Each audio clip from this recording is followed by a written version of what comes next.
The thing about betrayal is that it never announces itself with trumpets and fanfare. It slips through your front door wearing the face of someone you love, and by the time you realize what's happening, you're already broken on the floor. I pressed my face against the cold glass of my own front door, my swollen belly contracting with another wave of pain that sent fire through my spine. The porch light cast harsh shadows across my tear-stained cheeks as I watched my husband Julian laugh at something his mother whispered in his ear. They sat at our dining table, my grandmother's antique oak table that I'd refinished with my own hands, sharing coffee and pastries like it was Sunday brunch instead of the night I was giving birth to his child. My child. Our child. The child they'd locked outside in the freezing October rain. "Please," I whispered against the glass, my breath fogging the window. Another contraction hit and I doubled over, gripping the doorframe with white knuckles. The pain was getting worse, coming faster. I needed to get to the hospital. I needed my husband. I needed help. But Dorothy, my mother-in-law, just smiled that cold, calculating smile and shook her head. Through the muffled glass I could hear her voice. She made her choice when she disrespected this family. Let her figure it out herself. Julian, the man who'd promised to love and protect me until death do us part, didn't even look up from his coffee. That was the moment I died. Not physically, though my body felt like it was trying. The Madeline who'd believed in fairy tales and happy endings, who'd trusted with her whole heart, who'd thought love could conquer anything. She died right there on that porch step, replaced by something harder. Something that understood the only person who would save me was me. Before we continue, please write in the comment which country you are watching this video. We love knowing where our global family is tuning in from. And if this is your first time on this channel, please subscribe. Your support helps us bring even more epic revenge tales of life. Enjoy listening. 3 hours later, I gave birth alone in a hospital room, with only a kind nurse named Ruby holding my hand while I screamed into the darkness. My daughter, beautiful, perfect Florence Rose, came into this world with just me there to welcome her. No father. No grandmother. No family except the woman who'd fought through hell to bring her safely home. But as I cradled my newborn daughter and stared out at the city lights beyond the hospital window, I wasn't thinking about Julian's absence anymore. I wasn't even thinking about the pain. I was thinking about the joint bank accounts, the house deed that had my name on it too, the family business records I'd helped organize, the trust fund Julian didn't know I knew about, the little legal details that Dorothy thought a simple housewife wouldn't understand. They'd locked me out of my own home when I needed them most. Now I was going to return the favor. By morning, they'd discovered just how expensive their cruelty had been.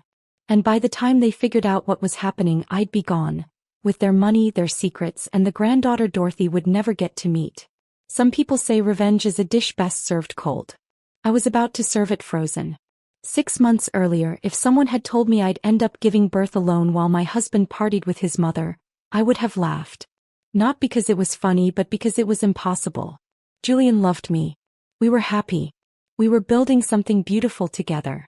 At least that's what I told myself every morning when I woke up in our perfectly decorated bedroom, in our perfectly restored Victorian house, living our perfectly planned life.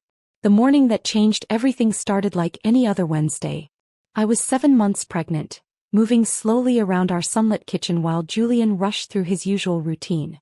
His dark hair was still messy from sleep, and he wore that expensive cologne Dorothy had bought him for Christmas, the one that made my pregnancy-sensitive nose burn. "Coffee's ready," I said, placing his travel mug on the granite countertop. The same granite Dorothy had insisted we install, even though I'd wanted butcher block. "And I packed you some of those blueberry muffins you like." Julian barely looked up from his phone. "Thanks. Hey, Mom's coming over today to help with the nursery. She has some ideas about the color scheme." My hand instinctively went to my belly. "I thought we agreed on the soft yellow. It's already painted. She thinks gender neutral is limiting." He grabbed his coffee and briefcase, still scrolling through emails. "She's bringing paint samples. Just hear her out, okay?" The dismissal in his voice made my chest tight. This was our baby. Our nursery. But somehow Dorothy always got the final say. She'd chosen our wedding venue, influenced our house hunting, and now she wanted to control our unborn child's room too. "Julian, I really love the yellow. We picked it together, remember?" He paused at the kitchen doorway, finally looking at me. For a moment, his expression softened and I saw the man I'd fallen in love with. The one who used to bring me flowers just because, who'd rub my feet after long days, who'd promised me the world. Madeline, you know Mom just wants what's best. She raised 3 successful kids. Maybe we should trust her experience. And just like that, the moment was gone. He kissed my forehead, a quick, distracted peck, and headed for the door. I might be late tonight. Big presentation for the Xander account. The front door closed with a soft click, leaving me alone in our beautiful, suffocating house. I stood in the kitchen for a long time, watching the morning light shift across the marble floors Dorothy had insisted would be more practical than the hardwood I'd wanted. Everything in this house told the same story. Madeline's opinions didn't matter. Madeline's dreams could be painted over. Madeline should be grateful for what she was given and stop asking for more. But I was asking for more. I wanted my husband to choose me over his mother. I wanted our baby to grow up in a home where I had a voice. I wanted to feel like I belonged in my own life. The doorbell rang at exactly 10 o'clock. Dorothy Santino never arrived early or late. Punctuality was just another way she demonstrated her superiority over those of us who struggled with simple things like time management. I opened the door to find her standing on our porch like she owned it. Which, given how much influence she had over Julian, maybe she did. She was immaculately dressed as always. A cream-colored cashmere coat, designer handbag, and pearl earrings that probably cost more than most people's cars. Her silver hair was pulled back in a perfect chignon, and her blue eyes, the same shade as Julian's, swept over my appearance with barely concealed disapproval. Madeline, darling. She air-kissed both my cheeks, the gesture as warm as a January morning. Tired? Are you sleeping enough? Stress isn't good for the baby. And there was. Less than 10 seconds and she'd already managed to criticize my appearance and suggest I was a bad mother. Dorothy Santino was an artist with passive aggression. I'm fine, Dorothy. Just normal pregnancy stuff. I stepped aside to let her in, watching as she swept through our foyer like she was conducting an inspection. She ran a finger along the hall table checking for dust. Julian mentioned you've been emotional lately. Mood swings. It's perfectly natural, of course, but you do need to control them. Men don't like unstable women. My hands clenched at my sides. I haven't been unstable. I just have opinions about our baby's nursery. Oh, the yellow. She waved dismissively. Such a dreary color. Children need stimulation, dear. Bright colors. Gender-appropriate themes. Yellow is so beige. She pulled paint samples from her purse like a magician revealing cards. Hot pink. Electric blue. Purple with glitter accents that made my eyes hurt just looking at them. But we don't know the gender yet, I said weakly. We wanted to be surprised. Dorothy's smile was sharp as a blade. Trust me, darling. A mother always knows. This baby is going to be special. Important. They deserve better than yellow. She said the word like it tasted bad. We spent the next 2 hours in the nursery, Dorothy explaining why every choice Julian and I had made was wrong. The crib was too simple. The mobile was too childish. The rocking chair, my grandmother's rocking chair where my mother had nursed me and her mother had nursed her, was outdated and not ergonomically sound. We should donate it, Dorothy declared, running her manicured fingers over the worn oak armrests. I know a lovely shop that sells modern nursery furniture. Clean lines. Contemporary design. Much more suitable. Something inside me snapped. No. Dorothy's eyebrows rose. Excuse me. I said no. That chair stays. It's been in my family for 3 generations. My baby is going to sit in that chair just like I did, just like my mother did. The temperature in the room seemed to drop 10 degrees. Dorothy's blue eyes turned to ice, and her smile became something predatory. Madeline, dear. I know you're attached to your family heirlooms. But you need to understand something. This baby is a Santino. They deserve the finest things, not hand-me-downs from people who couldn't afford better. The insult hit like a slap. My family hadn't been wealthy, but we'd been rich in the things that mattered. Love, loyalty, respect. Things Dorothy's money apparently couldn't buy. Get out.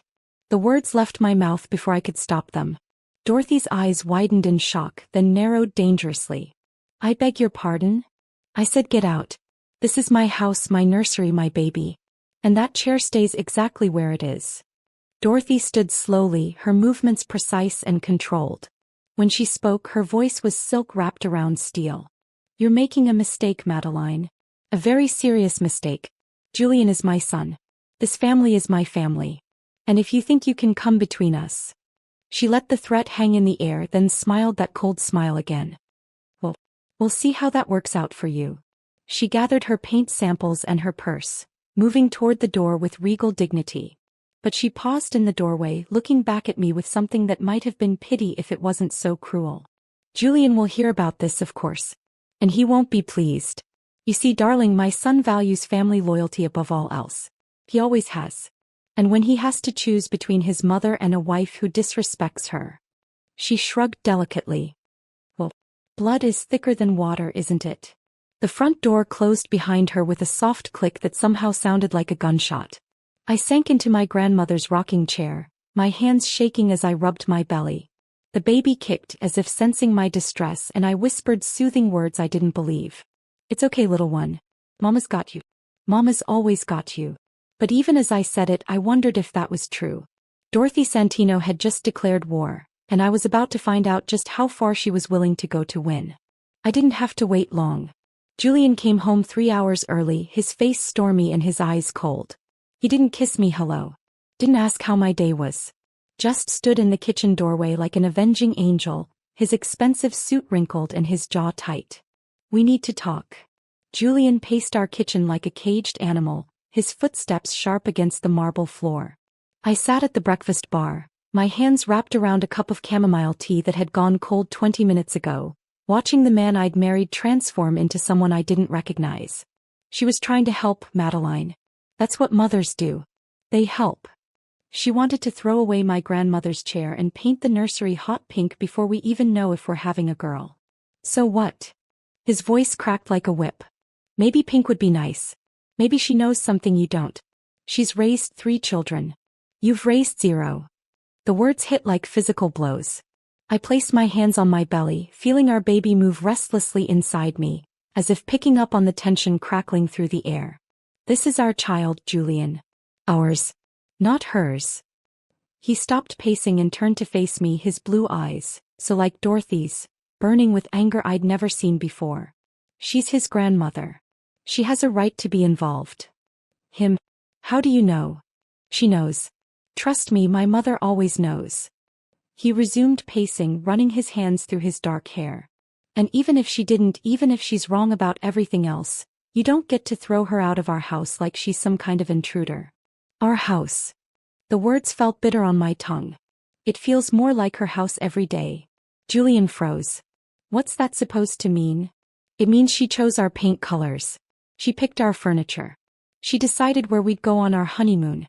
She has opinions about what I eat, what I wear, how I spend my time. I can't breathe in my own home without wondering if Dorothy would approve." "That's ridiculous." "Is it? When's the last time you made a decision without consulting her first?" "She's my mother. And I'm your wife." I stood up too fast, the world spinning slightly.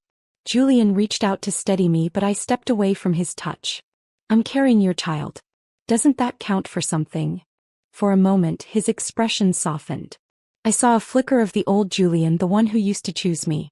But then his phone buzzed and I watched him glance at it automatically. A text from Dorothy, no doubt. When he looked back at me, the softness was gone. "You need to apologize to her." "Excuse me." "You heard me. You embarrassed her. Disrespected her. Made her feel unwelcome in her son's home." He crossed his arms, suddenly looking exactly like Dorothy when she was delivering ultimatums. "Call her tonight. Apologize. Make it right. And if I don't?" His smile was cold as winter. "Then you'll find out exactly how unpleasant life can be when you're at war with a Santino." He left me standing in our kitchen, my tea growing colder and my heart breaking in ways I didn't know were possible. The baby kicked hard as if protesting the tension surrounding us, and I whispered another promise I wasn't sure I could keep. "It's okay, sweetheart. Everything's going to be okay." But as the afternoon faded into evening and Julian didn't come home for dinner, I started to understand that nothing was going to be okay ever again. The war started with small things. Dorothy began calling every morning at exactly 7:30, just as Julian was getting ready for work. She'd have urgent questions about family dinners, charity events, or concerns about my prenatal care that required immediate discussion. Julian would spend 15 minutes on the phone with her while his breakfast got cold and I sat alone at the kitchen table, feeling like a ghost in my own life. "Mom thinks you should switch doctors," he announced one morning, not looking up from his phone as he scrolled through emails. "The one you're seeing doesn't deliver at the best hospital.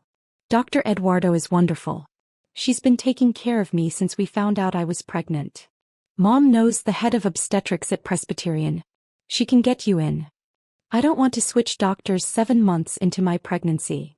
Julian finally looked at me, his expression patient in the way that made me feel like a difficult child. "Madeline, this is our first baby. Don't you want the best care possible?"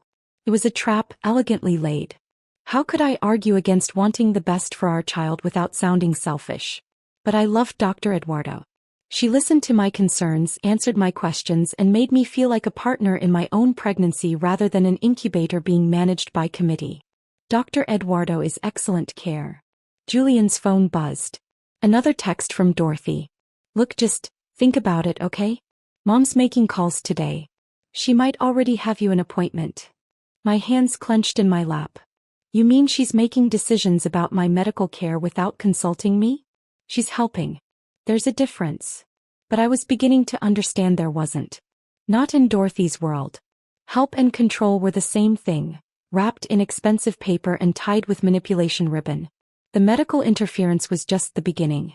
Dorothy started appearing at our house unannounced, always with some emergency that required Julian's immediate attention. A problem with the family business that only he could solve. A crisis with his sister Natalie that needed his intervention. A health scare that turned out to be nothing but kept him on the phone for hours. She'd arrive just as we were sitting down to dinner, or when Julian and I were having rare moments of connection, or when I'd finally gotten him to talk about baby names or nursery plans. Her timing was surgical in its precision. "I'm so sorry to interrupt," she'd say, not looking sorry at all. "But Julian, darling, I need your advice about the Xander account. Your father would have known exactly what to do." She always brought up Julian's father when she wanted something. Richard Santino had died when Julian was 25, and the grief had bonded mother and son in ways that apparently left no room for wives. Any wife. Julian would drop everything to help her. Our dinner would get cold. Our conversation would die. Our moment would be lost to another Santino family emergency that somehow only Julian could solve. I started eating dinner alone. Then came the friends. Dorothy had a network of wealthy, influential women who'd known Julian since he was a child. They began dropping by for visits, that always seemed to happen when Julian wasn't home. They'd perch in my living room like elegant vultures, sipping tea and making observations about my pregnancy, my house, my life. "You look tired, dear," said Caroline Ashworth, whose husband owned half the city's commercial real estate. "Are you getting enough rest? Julian works so hard he needs a peaceful home environment." "Such a lovely house," added Margaret Thorne, whose family had old money and older opinions. "Though the decor is interesting. Very extensive. Julian's always had such sophisticated taste. I'm sure he'll want to redecorate once the baby comes." They never said anything directly insulting. Everything was wrapped in concern, dressed up as helpful suggestions, delivered with smiles that never reached their eyes. But the message was crystal clear. I wasn't good enough for Julian. I didn't fit into their world. I was a temporary inconvenience that would be managed and eventually replaced. I stopped answering the door. But Dorothy wasn't finished. She began hosting family dinners at her estate across town, elaborate affairs with multiple courses and expensive wine that I couldn't drink. She'd seat me at the far end of the table, away from Julian, and proceed to hold court like the queen she'd always believed herself to be. "Julian, tell everyone about the Xander presentation," she'd command, and he'd launch into detailed accounts of his work triumphs while I pushed food around my plate and tried not to feel invisible. "Natalie, how's the wedding planning going?" Dorothy would ask Julian's sister, who was engaged to a pharmaceutical heir and planning a wedding that would put royal ceremonies to shame. "Thomas, any updates on the European expansion?" She'd inquire of Julian's older brother, who ran the international division of the family business. She'd ask everyone about their lives, their work, their achievements. Everyone except me. When the conversation occasionally turned in my direction, it was always about the pregnancy and always in the third person, as if I weren't sitting right there. "How is she feeling?" Is she eating enough? Getting enough exercise? We want a healthy baby, don't we? I became a vessel. An incubator. A necessary inconvenience in the production of the next Santino heir.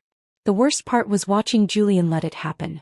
My husband, the man who'd promised to love and protect me, sat at his mother's table and let her erase me one dinner at a time. He'd nod along with her plans, laugh at her subtle digs, and never once ask what I thought or how I felt.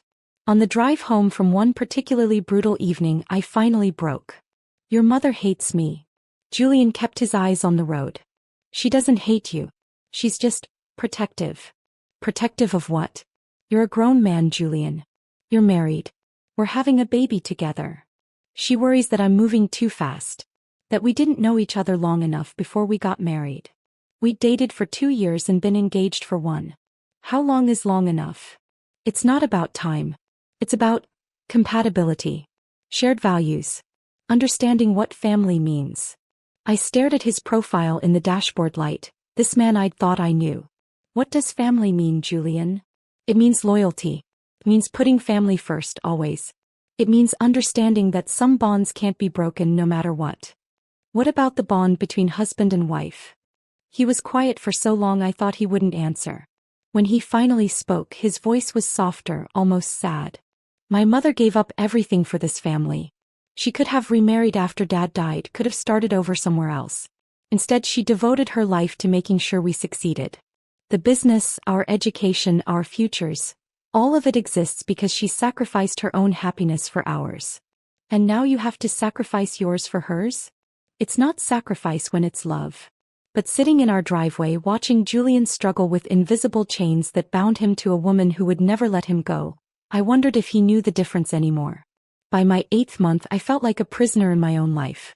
Dorothy had succeeded in isolating me from everything that mattered. My husband's attention, decision-making about our child, even my own sense of self-worth. I moved through each day like a sleepwalker, going through the motions of pregnancy while feeling increasingly disconnected from the life growing inside me. Dr. Eduardo was concerned about my blood pressure. The stress was affecting both me and the baby, but when I tried to explain the situation to Julian, he dismissed my concerns as pregnancy hormones and emotional instability.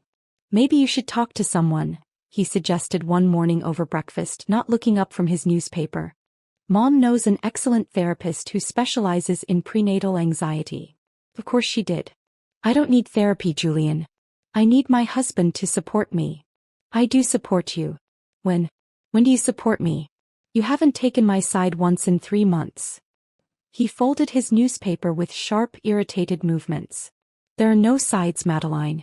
There's just family, and family sticks together. I'm your family too. Are you?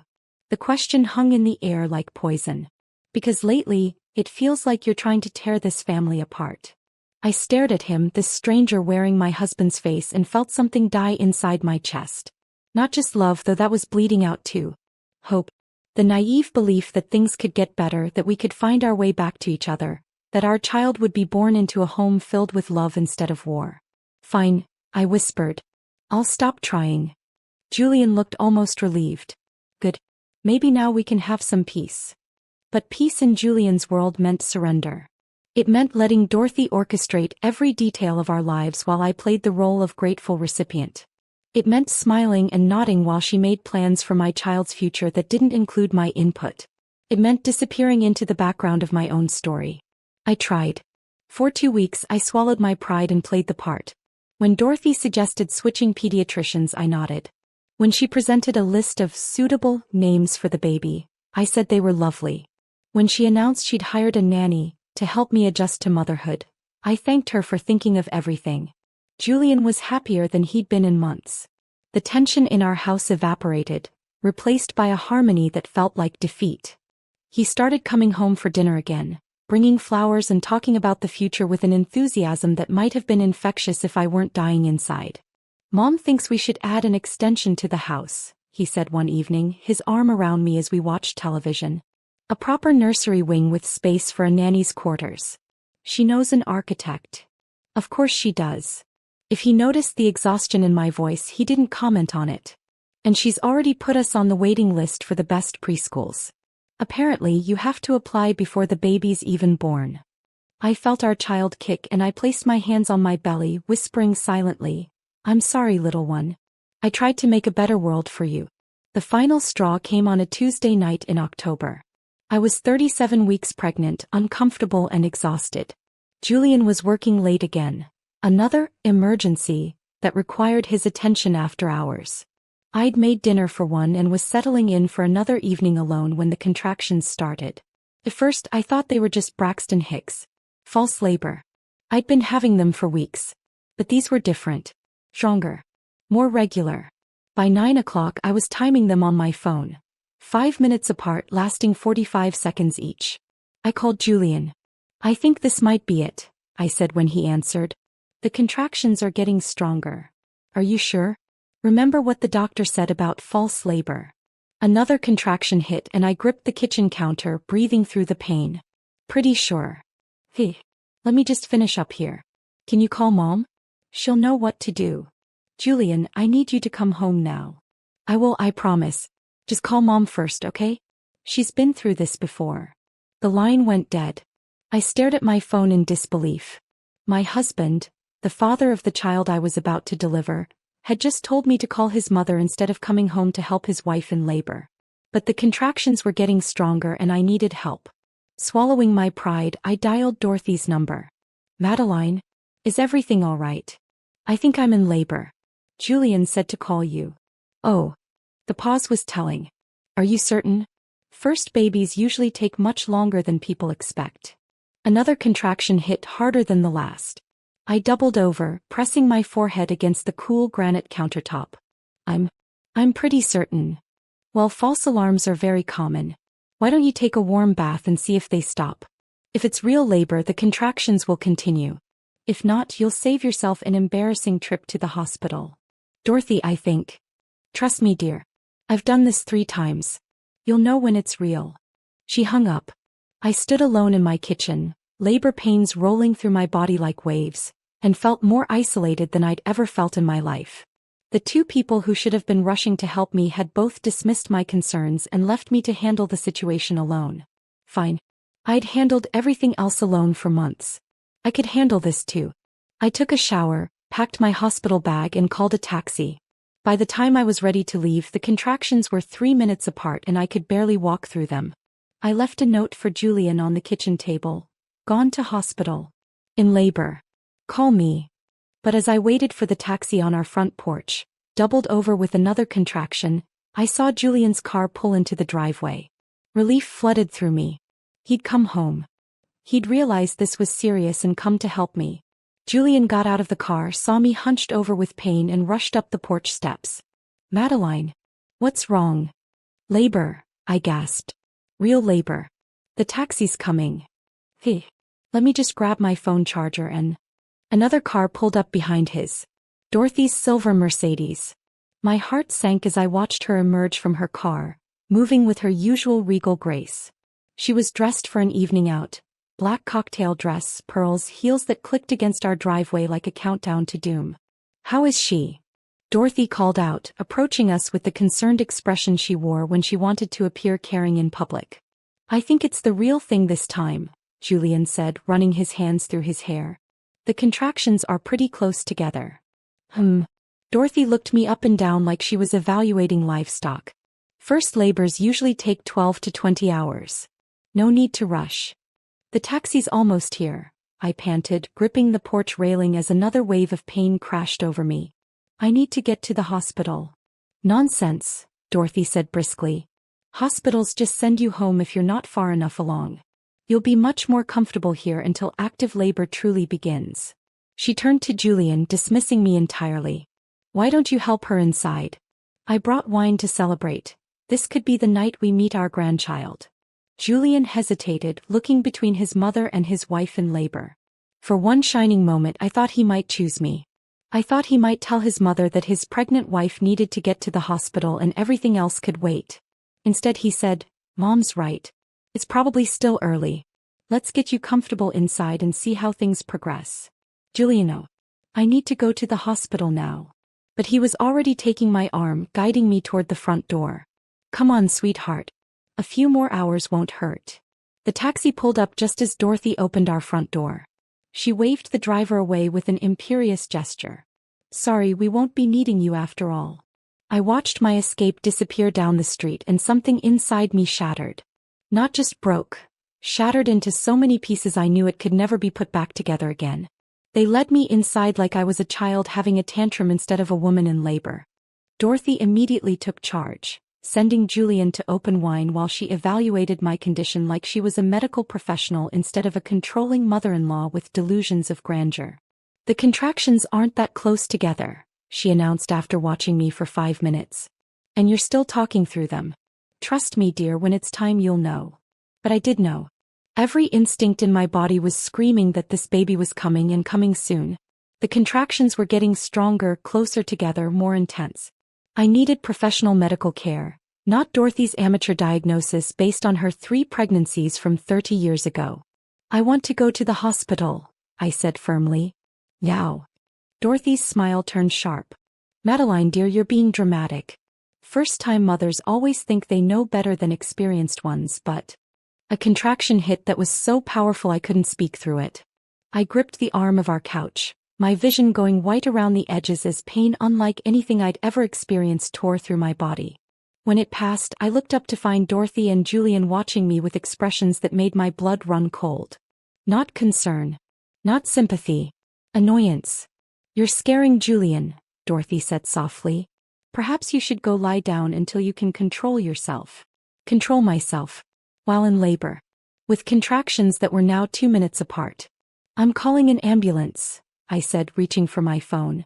Dorothy's hand closed over mine, her grip surprisingly strong. You're not thinking clearly, dear. The hormones, the pain, they're making you irrational. Let Julian and me handle this. I looked at my husband, hoping to see some flicker of the man I'd married. Some sign that he understood his wife needed help, not management. Instead, Julian nodded. Mom's right. You're getting worked up and that's not good for the baby. Why don't you try to rest? Another contraction hit, stronger than the last. I doubled over, my water breaking in a rush that soaked through my clothes and onto our hardwood floor. For a moment, the room was silent except for my ragged breathing. Then Dorothy sighed. Well, that's going to stain. Not, oh my God, the baby's coming. Not, we need to get to the hospital immediately. Her first concern was our hardwood floors. That's it, I gasped, struggling to my feet. I'm leaving. With or without you. But when I tried to walk toward the door, Dorothy stepped in front of me. Her blue eyes were ice cold and her smile was the most terrifying thing I'd ever seen. I don't think so, dear. And that's when I heard the soft click of the deadbolt turning. Julian had locked the front door. The next few hours were a nightmare that seemed to stretch on forever. Every time I tried to leave, to call for help, to get to a phone, to reach the door, Dorothy or Julian would stop me with gentle but firm hands and soothing voices that made me feel like I was losing my mind. You're in transition, Dorothy kept saying, like she was reciting from a medical textbook. It's perfectly normal to feel overwhelmed. But panicking won't help the baby. They moved me to the living room, Dorothy directing Julian to bring towels and blankets while she played the role of concerned grandmother-to-be. But I could see the calculation in her eyes, the way she watched me like a scientist observing a lab rat. This wasn't about my safety or the baby's well-being. This was about control. About proving that she, not I, was the real authority in this family. About making sure that even the birth of my own child happened on her terms, in her way, under her supervision. Julian, please, I begged during a brief respite between contractions. Something's wrong. I can feel it. We need to get to the hospital. My husband looked at me with pity, not love. Madeline, you're scaring yourself. Mom delivered Thomas at home when the hospital was too far away. She knows what she's doing. I'm not your mother. This isn't 30 years ago. I need a doctor.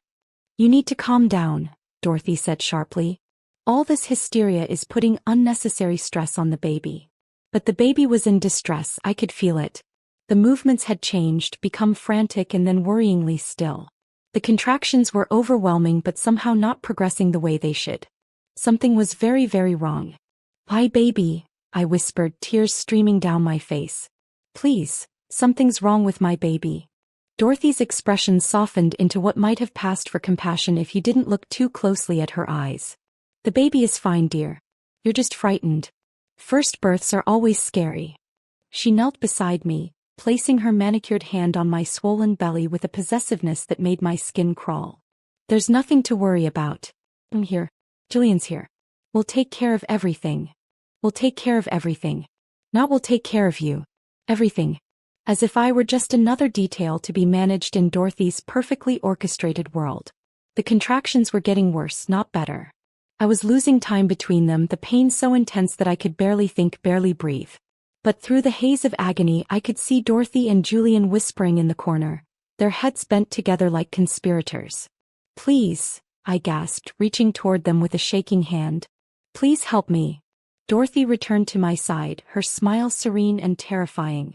We are helping you, darling. We're keeping you safe. We're making sure this birth happens exactly as it should. As it should. According to whom? According to Dorothy's twisted vision of how her son's child should enter the world? According to her need to be the center of every important moment in Julian's life? The realization hit me like a physical blow. She wanted me to suffer. She wanted me helpless, dependent, grateful for whatever scraps of assistance she deigned to provide. She wanted to be the hero of this story, the wise matriarch who saved the day while the hysterical young wife fell apart. And Julian was letting her do it.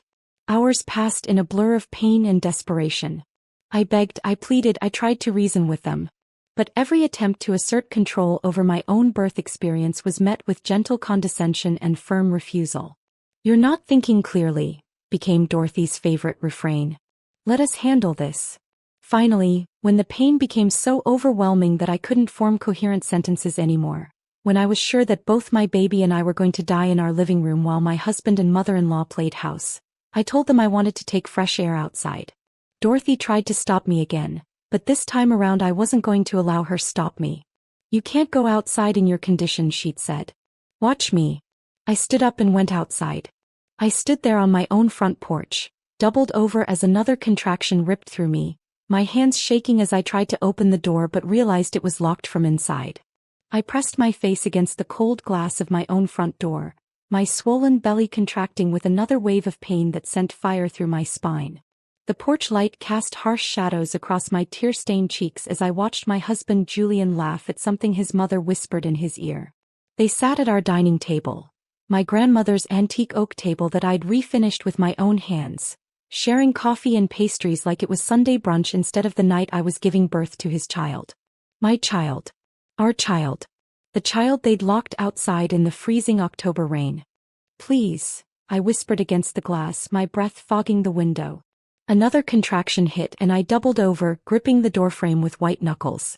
The pain was getting worse, coming faster. I needed to get to the hospital. I needed my husband. I needed help.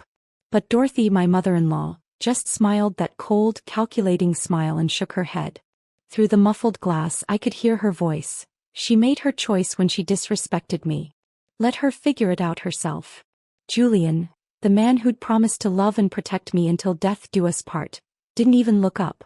In that moment I made a decision. I called the ambulance, but immediately the ambulance arrived, they unlocked the door and stepped outside, stopping the ambulance from taking me to the hospital. I think it's time to go to the hospital now, Dorothy announced, feigning concerned. Julian rushed up immediately. I'll get the car. Just like that. After hours of dismissing my pleas, ignoring my instincts and treating me like a hysterical child, locking me out of the house, Dorothy had decided it was time. Not because I was in distress, because she was ready. They helped me to the car, Dorothy fussing over blankets and pillows while Julian warmed up the engine. I was barely conscious by then, the pain so intense that I existed only in the spaces between contractions. Don't worry, dear, Dorothy murmured as they settled me in the back seat. We'll be there soon. And then you'll see, everything worked out exactly as it was supposed to. But as Julian pulled out of our driveway, I caught a glimpse of Dorothy's face in the rearview mirror. She was smiling. Not with relief or concern but with satisfaction. She had won. At the hospital everything happened very quickly. The nurses took one look at me and rushed me into labor and delivery, their faces tight with professional concern. Dr. Eduardo appeared as if by magic, her familiar presence the first comfort I'd felt in hours. Madeline, why didn't you come in earlier? She asked, checking my vitals with swift efficiency. You're in active labor and the baby's showing signs of distress. I tried to explain, but another contraction hit and the words dissolved into screams. Behind me, I could hear Dorothy talking to the nurses, spinning her version of events. She was so frightened, poor thing. We tried to convince her to come earlier, but she insisted she wasn't ready. First-time mothers, you know how they are. The lies rolled off her tongue like honey, each one designed to paint me as an irrational, difficult patient while positioning herself as the concerned, experienced grandmother who had tried to help. "We'll take good care of her," one of the nurses assured Dorothy. "Why don't you and the father wait in the family room?" "Actually," Dorothy said, her voice taking on that steel-wrapped-in-silk tone I knew so well, "I'd like to stay. I have extensive experience with childbirth, and Madeline tends to get overwhelmed in stressful situations." Dr. Eduardo looked at me questioningly. In my current state, I could barely speak, let alone advocate for myself. The pain was consuming everything else, leaving no room for words or protest. "It's up to Madeline," Dr. Eduardo said finally. "I want her out," I managed to gasp between contractions. "Please. Just Julian. Only Julian." Dorothy's face went white with fury, but she couldn't argue in front of the medical staff. Not without revealing the controlling monster beneath her concerned grandmother facade. "Of course, dear," she said through gritted teeth. "Whatever you think is best." But as she passed my bed on her way out, she leaned down and whispered in my ear, her voice so low that only I could hear. "This isn't over." The next hour was a blur of medical intervention and overwhelming pain. Dr. Eduardo worked with quiet efficiency, monitoring both me and the baby with the kind of professional concern that Dorothy had been mimicking all evening. "The baby's heart rate is dropping," she told the nurses. "We need to get her delivered quickly. Emergency procedures." Bright lights. Julian holding my hand while medical professionals fought to save our child's life. The child that might have been in danger all evening while Dorothy played doctor in our living room. When Florence Rose finally arrived, tiny, perfect, and blessedly healthy, I burst into tears of relief and exhaustion. Julian was crying too, overwhelmed by the sight of his daughter and the realization of how close we'd come to disaster. "She's beautiful," he whispered, his voice thick with emotion. "Madeline, she's perfect." For a moment, holding our newborn daughter while Julian stroked my hair, I thought maybe we could find our way back to each other. Maybe becoming parents would help him remember what was truly important. Maybe this nightmare with Dorothy would finally end. But then the door opened and Dorothy swept in like she owned the place, her arms full of flowers and her face radiant with triumph. "Oh, she's lovely," she cooed, reaching for the baby without asking permission. "Absolutely perfect. She looks just like Julian did when he was born." She lifted Florence from my arms before I could protest, cradling her with the possessive confidence of someone who'd been waiting for this moment all evening. "Hello, sweetheart," she murmured to my daughter. "Grandmother's here. Grandmother's going to take such good care of you." I watched, exhausted and helpless, as Dorothy claimed my newborn child the same way she'd claimed everything else in our lives. Julian stood beside her, beaming with pride as his mother played the role of doting grandmother for the nurses and doctors. Nobody mentioned the hours I'd spent begging for help. Nobody acknowledged that the baby's distress might have been prevented if we'd come to the hospital earlier. Nobody questioned Dorothy's version of events or asked why a woman in active labor had been kept at home against her will. The narrative was already being rewritten. Dorothy was the hero. I was the difficult patient who'd needed to be managed. And Julian was just happy his mother and daughter were finally meeting. As I lay in that hospital bed watching Dorothy hold my child while Julian gazed at them both with adoration, I understood something fundamental about my marriage, my life, and my future. Nothing was going to change. Dorothy would continue to control every aspect of our lives. Julian would continue to enable her, and I would continue to be marginalized in my own family. Unless I changed it myself. The nurses eventually took Florence to the nursery for her first checkup, and Julian went with them, leaving me alone with Dorothy for the first time since the ordeal began. She sat in the chair beside my bed, her expression serene and satisfied. "That wasn't so bad, was it?" she said conversationally. "Everything worked out perfectly in the end." I stared at her, this woman who had terrorized me for months and tonight had put both me and my baby at risk to satisfy her need for control. "You could have killed us both." "Don't be dramatic, dear. I've had 3 children. I know what real labor looks like." The baby was in distress. Dr. Eduardo said so. Dorothy waved dismissively. Doctors always say that. Makes them feel important. Florence is perfectly healthy, which proves my instincts were correct. Her instincts. Not medical training, not professional expertise, not even basic human decency. Her instincts. You locked me in the house, I said quietly. You prevented me from getting medical care when I was in labor. I prevented you from making a fool of yourself by rushing to the hospital too early. You should be thanking me. The casual cruelty of it took my breath away. Even now, even after everything that had happened, she genuinely believed she'd been helping. In Dorothy's world, her judgment was infallible, her decisions were always right, and anyone who questioned her was simply too ignorant to understand her wisdom. I hate you, I whispered. Dorothy's smile never wavered. I know, dear. But hatred is a luxury you can't afford anymore. You have a daughter now. A daughter who needs stability, security, and family unity. A daughter who deserves better than a mother who puts her own emotions ahead of what's best for the family. She leaned forward, her blue eyes cold as Arctic ice. So here's what's going to happen. You're going to apologize for your behavior tonight. You're going to thank Julian and me for taking care of you during your difficult labor. And you're going to stop this foolish rebellion that's been tearing this family apart. And if I don't? Then you'll discover exactly how difficult life can be for a new mother with no support system. No husband who trusts her judgment. No family who believes her stories. No friends who want to deal with her drama. Dorothy's voice was silk wrapped around steel. Julian is a Santino, dear. Florence is a Santino. And Santinos take care of their own, but only when their own know their place. She stood up, smoothing her dress with practiced elegance. I'll give you some time to think about it. But don't take too long. Julian's waiting for your apology, and he's not a patient man when his family is under attack. The door closed behind her with a soft click, leaving me alone in the sterile hospital room with the echoes of her threats ringing in my ears. I closed my eyes and thought about my daughter, sleeping peacefully in the nursery while her father and grandmother planned her future without consulting the woman who'd nearly died bringing her into the world. Dorothy was right about one thing. I couldn't afford hatred anymore. Hatred was a luxury for people who had the power to act on it. But revenge. Revenge was different. Revenge was patient. Revenge was methodical. Revenge waited for the perfect moment and then struck with surgical precision. And as I lay in that hospital bed, my body broken and my heart shattered, I began to plan. The first few weeks after Florence's birth passed in a haze of exhaustion and growing clarity. Dorothy had been right about one thing.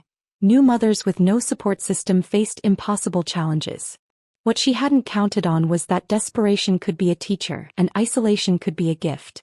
While Julian worked long hours and Dorothy held court in our living room with a parade of admirers cooing over her grandchild, I spent my days learning things I'd never bothered to understand before. Important things. Dangerous things. Like the fact that our joint bank accounts had been set up with Julian as the primary holder, giving him the power to freeze my access with a single phone call. Like the fact that our house, despite my name being on the deed, had been purchased with money from a Santino family trust that came with strings attached. Strings that could be pulled if I ever became unsuitable as Julian's wife. Like the fact that the family business Julian managed so successfully was actually a web of shell companies, offshore accounts, and tax shelters that would make the IRS very, very interested if they ever came to light. I learned these things slowly, carefully, during those quiet hours when everyone assumed I was napping or bonding with the baby. While Dorothy entertained her friends downstairs and Julian worked at his office, I sat in our bedroom with my laptop, following paper trails and connecting dots with the methodical patience of someone who had nothing left to lose. The picture that emerged was fascinating. The Santino family fortune, built on Richard's successful investment firm, wasn't quite as legitimate as they'd led everyone to believe. There were questionable transactions, suspicious timing on stock trades, and a pattern of insider information that would have sent lesser men to prison. Dorothy had been more than just a grieving widow managing her late husband's estate. She'd been an active participant in financial schemes that made their wealth possible, and she'd been very careful to document everything, presumably as insurance against anyone who might threaten her position, including Julian. My husband, the golden son who could do no wrong, was completely dependent on his mother's continued goodwill. The business he managed. She owned it. The house we lived in. She held the deed. The trust fund he'd inherit? He controlled the distribution. Julian Santino, successful businessman and devoted son, was actually a very expensive puppet dancing on strings his mother had woven from money, guilt, and fear. Understanding the dynamics was the first step. Gathering evidence was the second. Dorothy kept meticulous records, stored in a home office that she'd shown off to guests like a trophy room. Financial documents, business correspondence, legal papers, all of it organized with the same obsessive precision she applied to everything else in her life. She also kept a journal, a leather-bound book where she recorded her thoughts, plans, and observations about the family. I'd seen her writing in it during those long evenings when she held court in our living room, her pen moving across the pages with decisive strokes. Getting access to these things would be impossible under normal circumstances. Dorothy guarded her privacy fiercely, and Julian would never betray his mother's trust, even for his wife. But circumstances weren't normal anymore. I wasn't the naive young woman who'd married into this family 18 months ago. I was a mother now, with a daughter whose future depended on my ability to outmaneuver the woman who saw her as nothing more than another possession to be controlled. The plan began to take shape during those quiet feeding sessions in the middle of the night. While Florence nursed and the house slept around us, I worked out the details with the same careful attention Dorothy had taught me to apply to everything else. It would require patience. It would require perfect timing. And it would require me to become someone I'd never been before. Someone capable of deception, manipulation, and ruthless calculation. Someone like Dorothy herself. The irony wasn't lost on me. To defeat the monster, I would have to become one. But as I looked down at my sleeping daughter, her tiny fingers curled around mine in complete trust, I knew I would become anything necessary to protect her from the fate Dorothy had planned.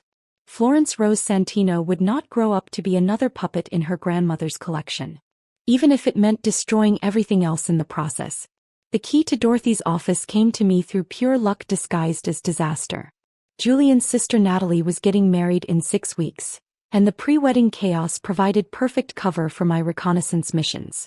Dorothy was in full event planning mode, coordinating with caterers, florists, and photographers while managing family politics with her usual iron fist. During one particularly frantic afternoon, she rushed out to handle a floral emergency at the venue, leaving her purse behind in our kitchen. Inside that purse, along with the usual collection of credit cards and cosmetics, was a small silver key I'd seen her use to lock her office door. I had 20 minutes before she returned. Maybe 30 if the florist was as incompetent as Dorothy had declared him to be. My hands shook as I made an impression of the key using soap and aluminum foil, a trick I'd learned from a true crime podcast during one of those sleepless nights with Florence. It wasn't perfect, but it would have to do. Dorothy returned 35 minutes later, muttering about incompetent vendors and artistic temperaments, completely oblivious to the fact that her fortress had been breached. Getting a copy made took another week of careful planning. I had to wait for the right moment, when Julian was at work and Dorothy was distracted, to slip out with Florence for what I claimed was a routine pediatrician appointment. The locksmith asked no questions and I had my golden ticket to Dorothy's sanctuary. The first time I entered her office uninvited, my heart pounded so hard I was sure the entire neighborhood could hear it. The room was exactly what I'd expected. All dark wood and leather with expensive artwork and carefully arranged family photos that told the story Dorothy wanted the world to believe. Her desk was massive, an antique that had probably cost more than most people's cars. The surface was clear except for a crystal paperweight, a fountain pen, and a small leather journal I'd seen her writing in countless times. I photographed everything. Financial statements showing the intricate web of Santino family accounts. Legal documents revealing the true ownership structure of Julian's business. Correspondence with lawyers, accountants, and business partners that painted a very different picture of the family's wealth than what they presented to the world. But it was the journal that provided the most damaging evidence. Dorothy's neat handwriting revealed a woman who saw people as chess pieces to be moved around a board only she could see. There were detailed analyses of family members' weaknesses, plans for manipulating various situations to her advantage, and cold assessments of threats to her power. The entries about me were particularly illuminating. Madeline continues to resist integration into the family structure. Her attachment to her working-class background makes her unsuitable for the Santino name, But Julian's infatuation makes direct action impossible. Pregnancy may provide leverage. New mothers are typically more malleable, especially when isolated from external support systems. The nursery incident was instructive. Madeline has more backbone than initially assessed, but she lacks the strategic thinking necessary to pose a real threat. Emotional manipulation remains the most effective approach. Labor complications provided excellent opportunity to demonstrate Madeline's instability and poor judgment. Julian now questions her maternal instincts, which will be useful for future custody discussions if marriage becomes untenable. Custody discussions. The words hit me like ice water. Dorothy wasn't just trying to control my marriage, she was already planning for its dissolution. And she was documenting evidence she could use to take my daughter away from me. I photographed every page, my hands steadier now that I understood the true scope of the threat I was facing. This wasn't just about a controlling mother-in-law anymore. This was about survival. The financial records were equally revealing. The Santino fortune was built on a foundation of questionable investments, tax evasion, and what appeared to be systematic insider trading. Dorothy had documentation going back 20 years, all of it organized with the precision of someone who understood its value as insurance or blackmail material. No wonder Julian couldn't break free from his mother's control. She held evidence that could destroy not just his business but his freedom. The devoted son act wasn't just emotional manipulation. It was self-preservation. Over the following weeks, I made multiple visits to Dorothy's office, always during those brief windows when I could be certain of privacy. I copied files, photographed documents, and slowly assembled a complete picture of the Santino family's financial empire. What I found was damning enough to destroy them all. But destruction wasn't my goal. Not yet. I wanted something more precise, more poetic. I wanted Dorothy to understand exactly what it felt like to be trapped, helpless, and dependent on someone else's mercy. I wanted her to experience the same isolation and desperation she'd inflicted on me. And I was beginning to see exactly how to make that happen. The opportunity I'd been waiting for arrived in the form of Natalie's wedding weekend. The entire Santino clan would be gathered at Dorothy's estate for 3 days of celebrations, leaving our house empty and my movements unmonitored for the first time in months. Julian was stressed about his best man duties. Dorothy was orchestrating every detail of the event with military precision, and everyone was too distracted by champagne tastings and rehearsal dinners to pay attention to what the quiet new mother was doing with her spare time. Perfect. I'd spent weeks preparing for this moment, gathering not just evidence but the tools I'd need to execute my plan. A new cell phone registered under a false name. A safety deposit box at a bank across town where Dorothy would never think to look. Legal documents prepared by a lawyer who specialized in high-conflict divorces and custody cases. Most importantly, I'd opened my own bank account. Something I should have done years ago but had never bothered with because Julian handled all our finances. It contained only a few $100s from my old savings account, but it was mine, completely separate from the Santino financial web. The wedding festivities began on a Friday evening with a rehearsal dinner at the country club. I played my part perfectly, the supportive wife helping Julian with his tie, the grateful daughter-in-law complimenting Dorothy's event planning, the devoted mother showing off baby Florence to distant relatives who cooed appropriately and then forgot about us. Nobody noticed when I slipped away early, claiming exhaustion and nursing duties. Nobody questioned my absence from the after-party activities. Nobody thought twice about the young mother who preferred quiet evenings at home to social obligations. They saw exactly what they expected to see. Madeline, the meek wife who knew her place. That night, while the Santino family celebrated at the country club, I began the most important work of my life. First, I transferred every piece of evidence I'd gathered to secure digital storage and hard copy backups. Financial records, legal documents, Dorothy's damning journal entries. All of it safely preserved in multiple locations she couldn't access or control. Then I made some phone calls. The IRS has a whistleblower program that rewards people who report tax fraud with a percentage of the recovered funds. The SEC offers similar incentives for reporting securities violations. And family court judges take a very dim view of parents who use children as weapons in custody disputes. I didn't make formal reports that night. That would come later when the timing was perfect. But I established contact with the right people, provided preliminary information, and laid the groundwork for what would become a very thorough investigation of Santino family business practices. By dawn, I had set in motion a chain of events that would unravel Dorothy's carefully constructed empire one thread at a time. But the real masterpiece was still to come. Saturday's wedding ceremony was beautiful in the way only unlimited money could make possible. Natalie looked radiant in her designer gown, the groom seemed genuinely smitten, and Dorothy held court like the queen mother she'd always believed herself to be. I sat in the back with Florence, applauding at appropriate moments and smiling for family photos, all while mentally reviewing the final details of my plan. Everything had to happen in exactly the right sequence with perfect timing to achieve the maximum impact. The reception was even more elaborate than the ceremony. Hundreds of guests filled Dorothy's estate, dining on cuisine prepared by celebrity chefs and dancing to music provided by a full orchestra. It was the kind of event that would be featured in society magazines, a testament to Dorothy's taste, wealth, and social position. It was also the perfect distraction. While everyone celebrated and Dorothy basked in the glory of her successful event management, I executed the final phase of my preparation. Bank account transfers, legal document filings, digital communications with lawyers, reporters, and government agencies. By the time the last guest left on Sunday evening, I had everything in place. Monday morning would bring a new reality to the Santino family. But they didn't know that yet. Dorothy was in an excellent mood as we cleaned up after the weekend's festivities. The wedding had been a social triumph, and she'd received numerous compliments on her organizational skills and impeccable taste. Even Julian seemed more relaxed than usual, the successful completion of his best man duties lifting some of the constant stress that had become his default state. "That went very well," Dorothy announced as we packed away the last of the wedding decorations. Natalie looked beautiful, the ceremony was flawless, and everyone had a wonderful time. It's so satisfying when careful planning produces perfect results. I nodded and smiled, playing my role to perfection. "You did an amazing job. Everything was gorgeous."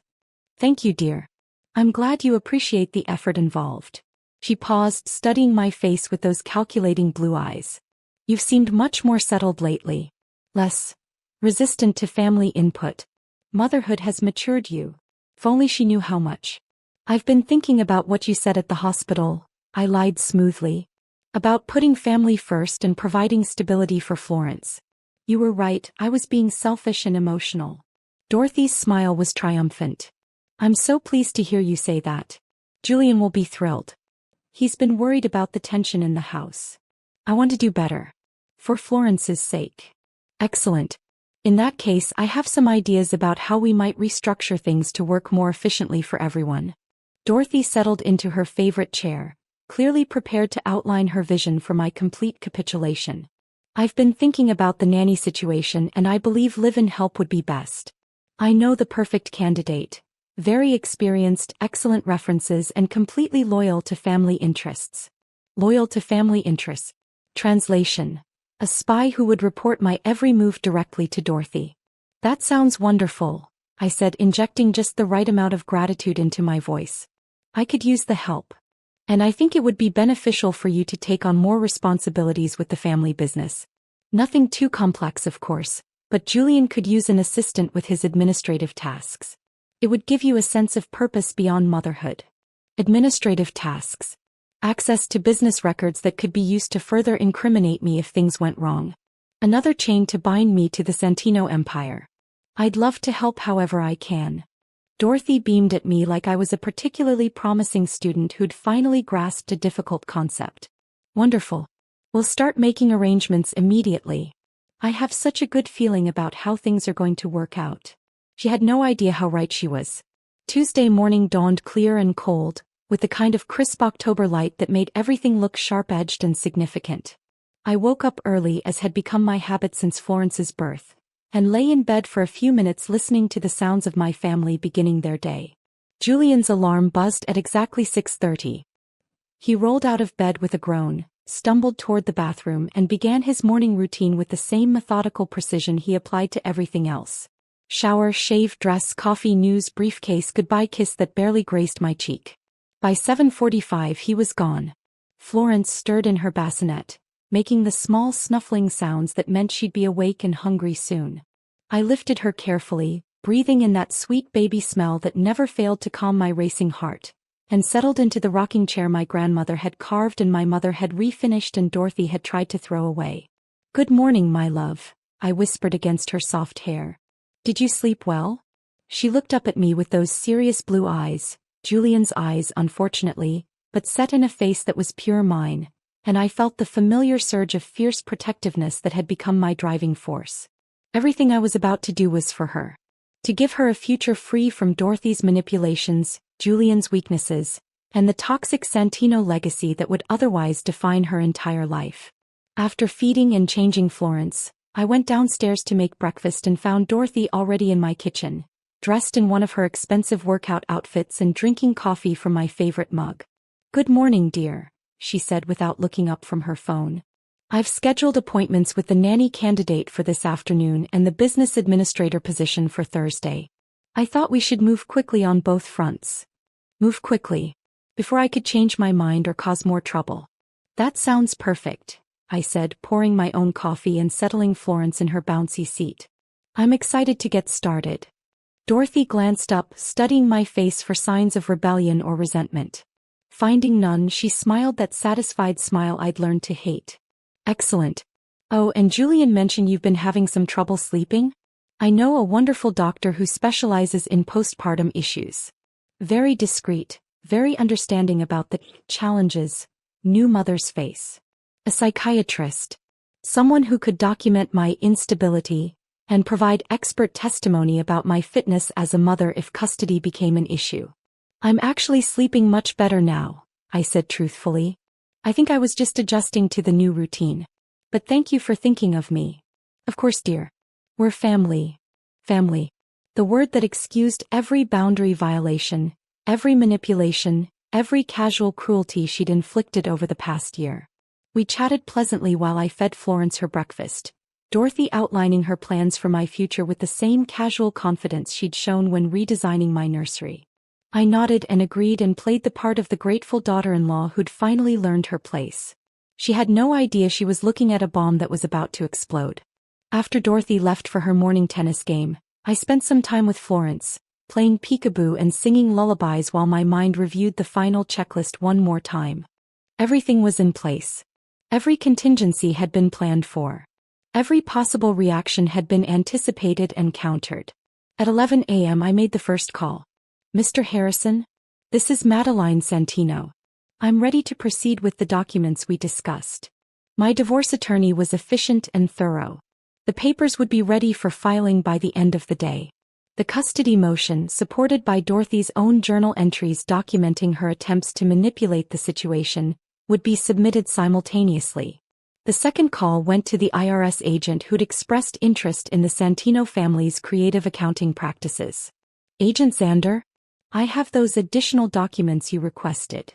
The third call was to the reporter at the financial newspaper who specialized in exposing white-collar crime.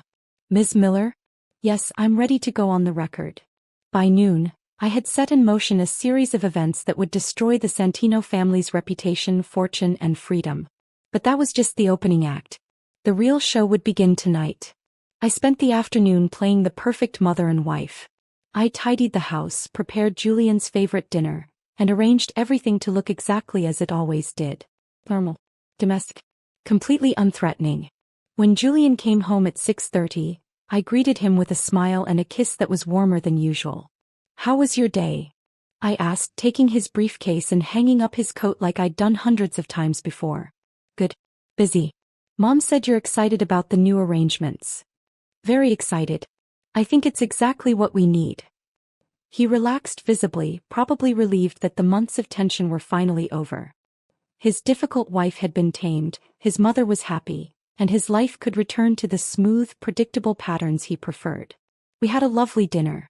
Julian talked about work, I shared amusing stories about Florence's day, and we made plans for the weekend like any normal couple. For a few hours, I almost let myself remember why I'd fallen in love with him in the first place. But then Dorothy called, as she did every evening, and I watched my husband's face light up with the kind of genuine warmth he hadn't shown me in months. "Hi, Mom. His dinner was great.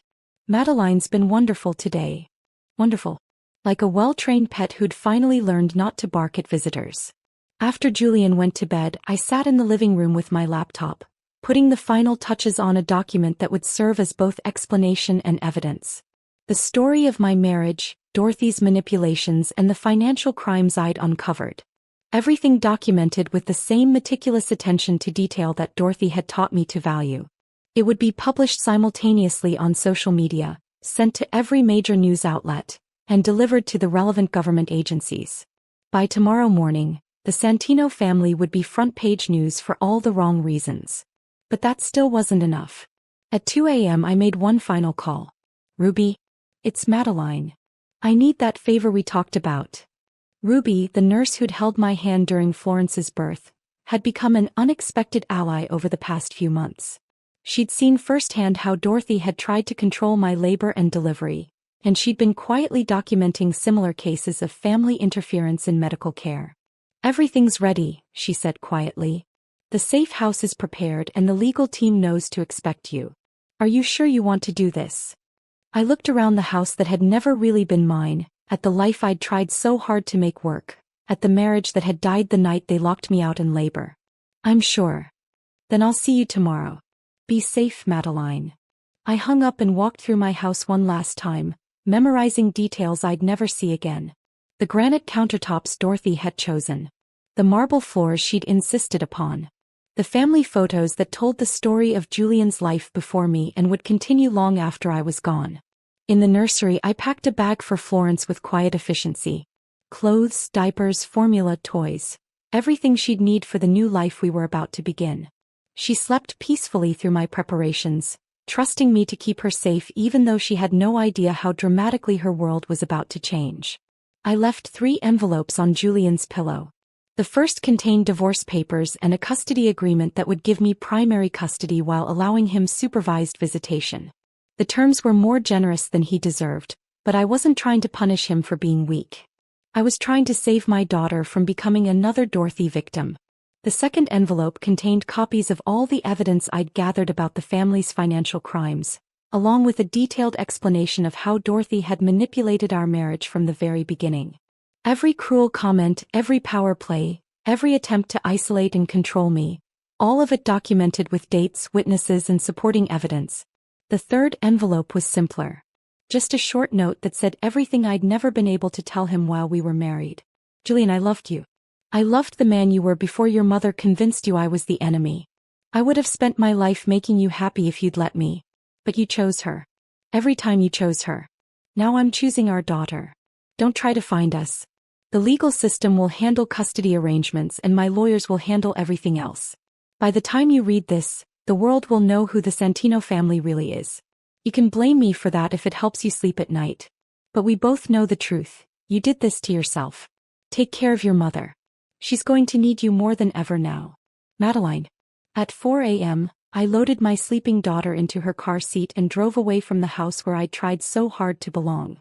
The October air was crisp and clean, and the eastern sky was just beginning to show the first hints of dawn. Somewhere behind me, Julian slept peacefully in our bed, unaware that his wife and child were gone. Somewhere across town, Dorothy slept in her mansion, dreaming of the compliant daughter-in-law she thought she'd finally created. They would wake up to a nightmare. But for the first time in months I felt like I could breathe. Julian's first call came at 6:47 a.m.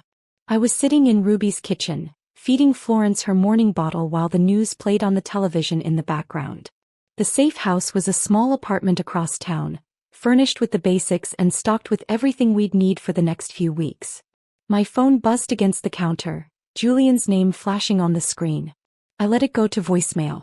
The second call came 30 seconds later. Then the third. By 7 a.m. he'd called 15 times.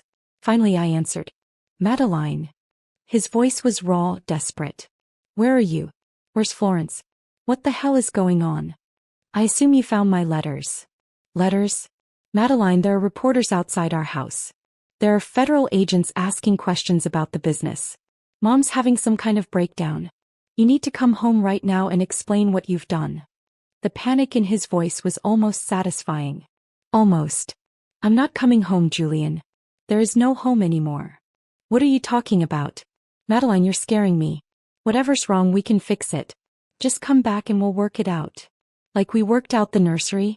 Like we worked out my labor and delivery? Like we worked out every other problem in our marriage where your mother's opinion mattered more than your wife's feelings? Liked how you and your mom locked me out while I was in labor? Silence. Then, this is about Mom?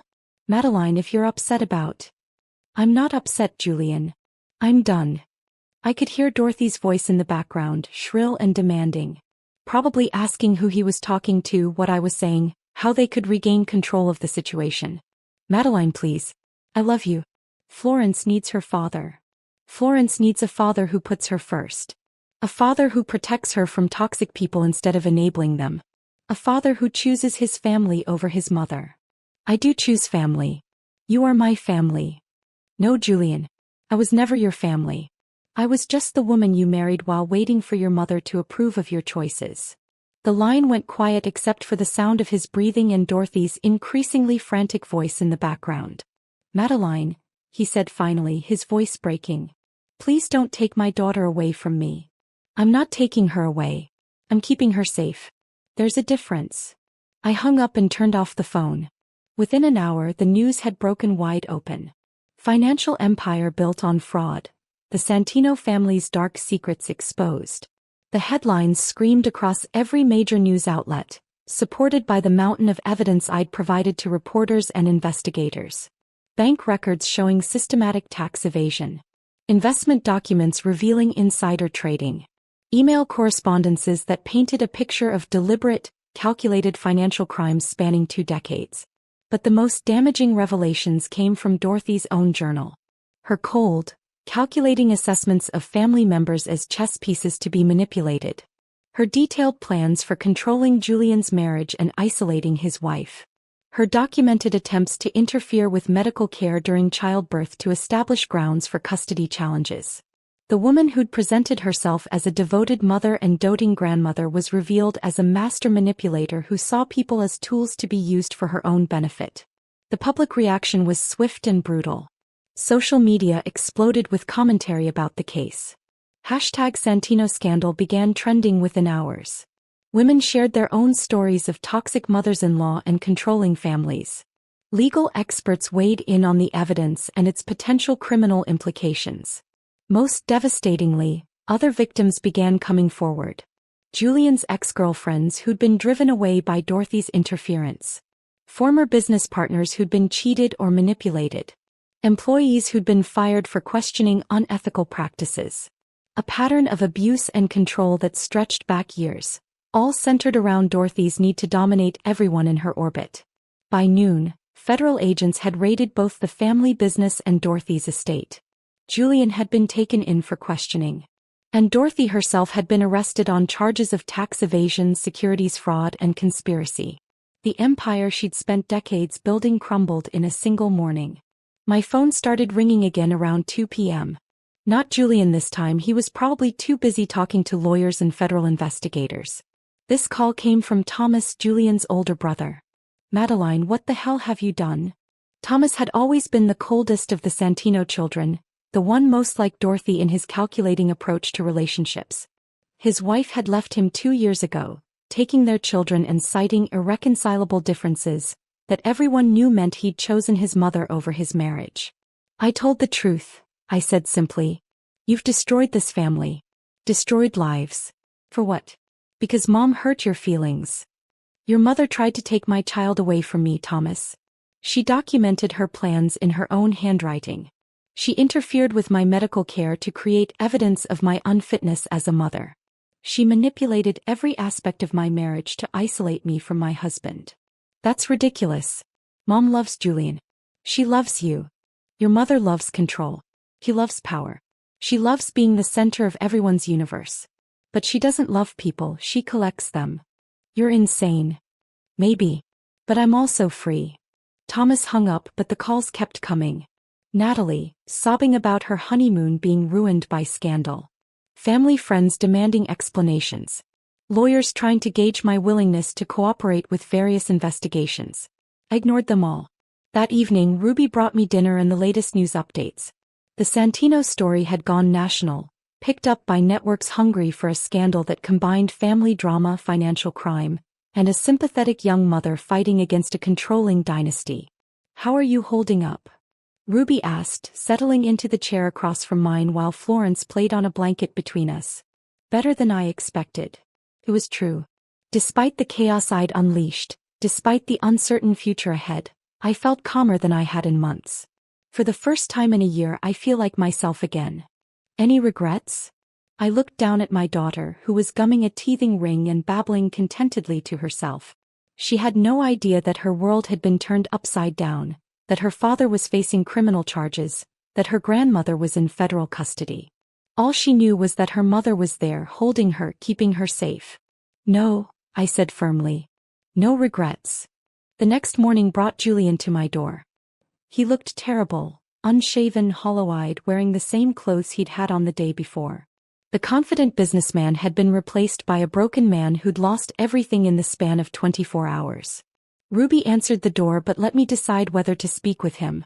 I agreed, partly out of curiosity and partly because I thought he deserved a chance to say goodbye to his daughter. We sat in Ruby's small living room, Florence sleeping peacefully in her car seat between us like a tiny reminder of what we'd created together and what I was now protecting. "They arrested her," Julian said without preamble. "They arrested my mother." "I know. The charges are serious, Madeline. She could go to prison for years. She committed crimes for years. This is what accountability looks like." He ran his hands through his hair, the gesture so familiar it made my heart ache for the man I'd fallen in love with. "She was just trying to protect the family. Everything she did for us. She was protecting her power, her control, her version of what the family should be. She loves me. I don't doubt that. But love without respect is just possession. And your mother never learned the difference." Julian looked at our sleeping daughter, his eyes filling with tears. "Can I hold her?" I hesitated, then nodded. He lifted Florence with the careful reverence of a man who wasn't sure he'd get another chance, cradling her against his chest while she slept on, oblivious to the drama surrounding her. "I love her so much," he whispered. "I love you both so much." "I know you do. But love isn't enough, Julian. It never was. What can I do? How do I fix this?" I studied his face, looking for some sign of the man who'd once made me believe in fairy tales. "You can't fix this. Too much has been broken. Too much trust has been lost. So that's it. We're done. Our marriage is over because you couldn't get along with my mother." The old Julian was still there, I realized. Still minimizing, still missing the point. Still unable to see the situation clearly because admitting the truth would mean acknowledging his own role in the destruction. "Our marriage is over because when I needed you most, you chose her. When I was in labor begging for help, you locked me out of my own house and let your mother play doctor with our child's life. We were trying to help." "Stop." I held up a hand, suddenly exhausted by the familiar pattern of his excuses. "Just stop. I don't need you to understand anymore. I don't need you to validate my experience or admit you were wrong. I just need you to let us go." Julian held Florence for another 10 minutes, whispering promises he couldn't keep and apologies that came too late. When he finally handed her back to me, his face was wet with tears. "I'll fight the custody arrangement. I'll fight for my daughter. You can try. But the courts will see the same evidence everyone else has seen. They'll read your mother's journal entries about using Florence as a weapon against me. They'll hear testimony about the night you prevented me from getting medical care while I was in labor." I stood up, signaling that our conversation was over. "You made your choice, Julian. Now live with it." He walked to the door, then paused and looked back at me one last time. "I really did love you, Madeline." "I know," I said softly. "That's what makes this so sad." After he left, I sat with Florence in the quiet apartment and allowed myself to grieve for the life I'd thought we were building together. The dreams I'd had of growing old with Julian, of raising our children in a home filled with love and laughter, of being part of a family that chose each other every day. Those dreams were dead now, killed by Dorothy's manipulation and Julian's weakness and my own refusal to disappear quietly into the background of their story. But new dreams were already taking shape. Dreams of raising my daughter in a home where her voice would be heard and her choices would be respected. Dreams of teaching her that love without respect was worthless, that she deserved better than conditional acceptance, that she had the power to write her own story regardless of what other people expected. Dreams of freedom. 1 year later, I stood in the kitchen of our new house, a modest craftsman bungalow 3 states away from the Santino Empire, watching Florence take her first tentative steps between the coffee table and the couch. "Come on, sweetheart," I encouraged, crouching down with my arms outstretched. "You can do it." She wobbled for a moment, her chubby legs unsteady but determined, then took 3 proud steps before tumbling into my arms with a delighted giggle. "That's my brave girl," I whispered, covering her face with kisses as she squealed with laughter. The past months had been a whirlwind of legal proceedings, media attention, and the complicated process of building a new life from scratch. The Santino scandal had dominated headlines for weeks, with new revelations emerging almost daily about the family's financial crimes and Dorothy's psychological manipulation tactics. Dorothy herself had been sentenced to 8 years in federal prison. Julian received 5 years, though he was eligible for parole in 3 with good behavior. Thomas had cooperated with investigators in exchange for a lighter sentence, 2 years plus community service and restitution. The family business had been dissolved, its assets seized to pay back defrauded investors and unpaid taxes. The mansion had been sold to cover legal fees and fines. The dynasty Dorothy had spent decades building was utterly destroyed. But none of that mattered to me anymore. What mattered was the life Florence and I had built together in our little house with its sunny yellow kitchen and the rocking chair my grandmother had made. What mattered was the garden I was planting in the backyard and the local moms group I'd joined and the small freelance writing business I'd started to support us. What mattered was freedom. I'd received numerous interview requests from journalists, documentary filmmakers, and talk show hosts wanting to tell my story. The narrative of the brave young mother who'd taken down a corrupt dynasty made for compelling television. But I'd turned them all down. This wasn't about revenge anymore. It wasn't about punishment or justice or proving a point. This was about healing. Every day Florence and I learned something new about life without the Santino shadow hanging over us. Simple things like choosing our own breakfast without worrying about Dorothy's opinions about proper nutrition. Important things like making decisions based on what felt right rather than what would keep the peace. We had routines now that belonged to us alone. Morning walks through the neighborhood where Florence babbled at passing dogs and collected interesting leaves. Afternoon naps in the rocking chair while I read books I'd chosen simply because they looked interesting. Evening bath time filled with splashing and laughter and no one rushing us to finish. The house had become a sanctuary in ways our old home never had. Every room reflected choices I'd made freely, without input from committee or approval from higher authorities. The walls were painted in colors I loved. The furniture was comfortable rather than impressive. The refrigerator was covered with Florence's artwork and photos of our adventures rather than formal family portraits and social obligation calendars. It was exactly what I'd dreamed of during those dark months when I'd felt like a prisoner in my own life. My lawyer called regularly with updates about the ongoing legal proceedings. There had been attempts by various Santino relatives to challenge the custody arrangement, but Dorothy's own documented plans to use Florence as a weapon had made those efforts futile. Julian wrote letters from prison, long rambling apologies that showed he was finally beginning to understand how thoroughly his mother had manipulated our marriage. I read them but didn't respond. Some wounds were too deep for words to heal, and some relationships were too damaged to repair. But I hoped that someday when he was truly free from Dorothy's influence, he might become the kind of father Florence deserved to know. The doorbell rang just as I was settling Florence down for her afternoon nap. Through the peephole, I saw a familiar face that made my heart race with a mixture of joy and apprehension. My sister Emma stood on the porch, holding a suitcase and wearing the biggest smile I'd seen in years. "Madeline." She swept me into a fierce hug the moment I opened the door. "Oh my God, look at you. You look amazing. You look free." Emma had been the first person I'd called after leaving Julian, the first person to know I was safe and starting over.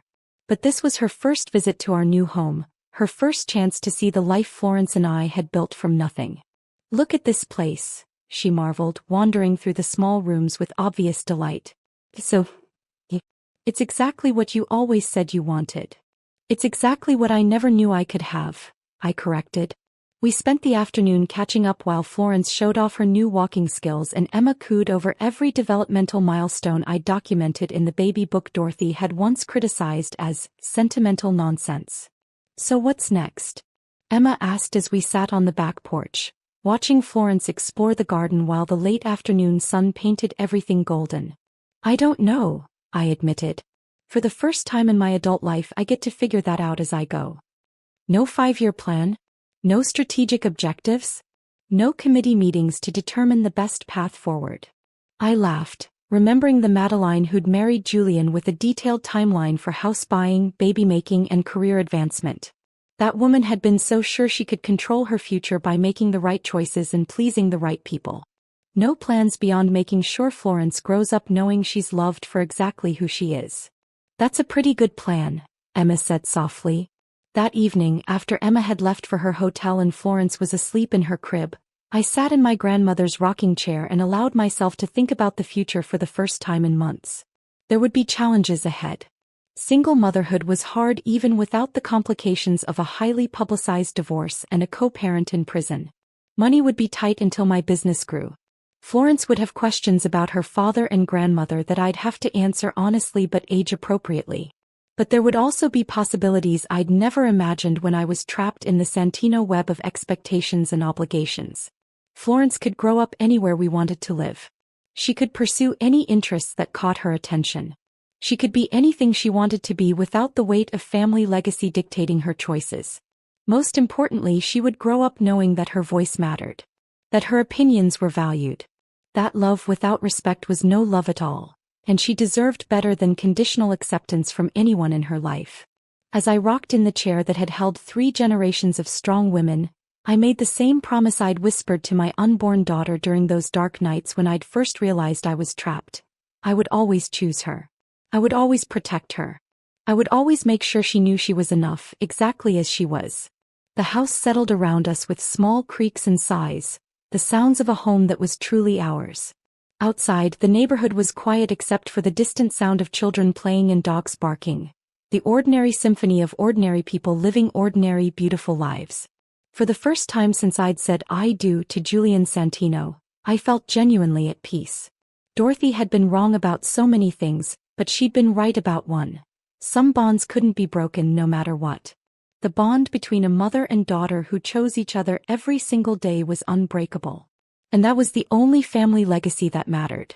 The letter arrived on a Wednesday morning in March, delivered by certified mail to the address I'd carefully kept private for 5 years. Florence was at kindergarten. I was working on a freelance article about urban gardening, and the spring sun was streaming through the kitchen windows of our little house. The return address made my hands shake. Federal Correctional Institution, Danbury. Dorothy's prison. I almost threw it away without reading it. Almost. But curiosity won as it always did. I opened the envelope with the same careful precision Dorothy had once used for everything in her perfectly controlled life. Dear Madeline, I expect you're surprised to hear from me. I expect you'd prefer never to hear from me again. I understand that and I respect it, but I have things I need to say before I die. Yes, I'm dying. Pancreatic cancer diagnosed 3 months ago. The doctors give me 6 months at most. I'm sure that news brings you no sadness and I don't expect it to. I've had 5 years to think about what happened between us, about the choices I made and the harm I caused. 5 years to understand what I became and why I became it. Prison has a way of stripping away everything that doesn't matter until all you're left with is the truth. The truth is that I was terrified of losing Julian. Not just to you but to anyone who might come between us. After Richard died, Julian, being the first son, was all I had left of the life I'd built, the identity I'd created for myself. I couldn't bear the thought of sharing him, of becoming less important in his eyes than someone else. I told myself I was protecting him. I told myself I was preserving the family. I told myself that what you saw as control was actually love. But I was lying, Madeline. To you, to Julian, and most of all to myself. What I did wasn't love. It was possession. It was fear dressed up in maternal concern and family loyalty. It was the actions of a woman who confused being needed with being loved, who thought controlling people was the same as caring for them. I destroyed my son's marriage because I couldn't stand the idea that he might love someone more than he loved me. I interfered with the birth of my granddaughter because I couldn't accept that you were her mother, not me. I documented plans to take your child away from you because I believed, in my twisted reasoning, that she would be better off without the mother who actually loved her. I was wrong about everything. Julian visits me once a month. He's changed, Madeline. Prison changed him, but more than that, losing you and Florence changed him. He talks about you both constantly, not with anger or resentment, but with the kind of grief that comes from knowing you've lost something precious through your own stupidity. He's getting out next year. He's already making plans to rebuild his life, and those plans don't include trying to win you back or fighting for custody of Florence. He knows he lost the right to both when he chose me over his family. But he asks about her constantly. He keeps every photo you've sent the lawyer, every school report, every update about her life. He's created a scrapbook of the daughter he's never really known, and he reads it like other people read religious texts. I'm not writing to ask you to forgive him. I'm not writing to ask you to forgive me. I'm writing to tell you that you were right about everything, and to ask you to please, someday when Florence is old enough to understand, tell her that her grandmother was a fool who loved her enough to die knowing she was better off without me. You won, Madeline. Completely and utterly. You saved your daughter from becoming another Dorothy, another woman who confuses control with love and possession with caring. You gave her something I never gave my children. The knowledge that she is loved for who she is, not who she can be molded into being. That's the greatest gift any mother can give her child. I'm proud of you for that. I know my pride means nothing to you, but I needed to say it anyway. Take care of our girl. Keep her safe. Keep her free. Dorothy. P.S. There's a trust fund that was set up for Florence before the scandal broke. It survived the asset seizures because it was in her name alone. The account information is enclosed. It should be enough to pay for her college education and give her a good start in life. It's the only thing I can do for her now, and the only thing left of the Santino fortune that wasn't built on lies. I read the letter 4 times, my emotions cycling through anger, sadness, and finally a kind of exhausted relief. Dorothy was dying and she knew she'd been wrong. Julian was getting out of prison and didn't plan to disrupt our lives. The nightmare that had begun 7 years ago was finally, truly over. The trust fund information was legitimate. I called the bank to verify. $2 million, set aside for Florence's future by a grandmother who'd realized too late that love meant letting go. That afternoon, I picked Florence up from school and watched her race across the playground toward me. Her dark hair flying and her face bright with joy. She launched herself into my arms with the complete confidence of a child who'd never doubted she was wanted, loved, and cherished. Mama, guess what we learned about today? What, sweetheart? Family trees. Mrs. Peterson says every family is different, and that's what makes them special.